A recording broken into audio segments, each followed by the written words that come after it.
अस्सलाम वालेकुम वरहमतुल्लाहि वबरकातुह। मोहम्मद वक़ार हुसैन शाह चैनल पर एक बार हम फिर हाजिर हैं। आज के इस वीडियो में हम बहुत ही दिलचस्प वाक़या लेकर हाजिर हुए हैं। वाक़या मुकाशिफ़ातुल क़ुलूब में इमाम मोहम्मद बिन मोहम्मद ग़ज़ाली अलैहि रहमतुल्लाहि वाली ने तहरीर किया है।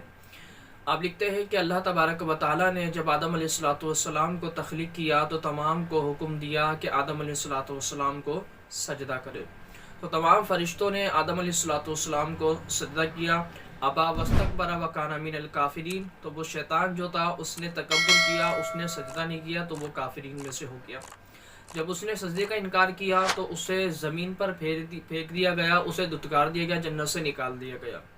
जब वो ज़मीन पर आया तो वो समंदरों की तरफ आया तो उसने समंदर की मछलियों को ये अफवाह उड़ा दी, उसने ये बात फैलाई कि अल्लाह तबारक व तआला ने आदम अलैहिस्सलाम को तख्लीक किया है और वो समंदर के और ज़मीन के जो भी जानवर हैं उनका शिकार करेंगे। जो मछली ने ये बात सुनी तो मछली ने इस बात को सब जगह फैला दिया। तो इस वजह से अल्लाह तबारक व तआला ने मछली के बोलने की सलाहियत सल्ब कर ली, उसकी जो बोलने की सलाहियत क़ुव्वत थी वो उससे ले ली गई।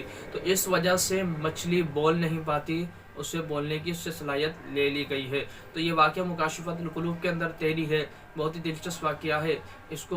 इससे हमें ये सबक मिलता है, पता चलता है कि अगर किसी का राज हो तो राज नहीं खोलना चाहिए और चुगली भी नहीं खानी चाहिए। तो इससे क्या होगा, जो हमारे पास नेमतें होंगी ये ख़दशा है कि वो नेमत हमसे छीन ली ना जाए। जिस तरह की मछली से बोलने की सलाहियत ले ली गई, वो पहले बोल सकती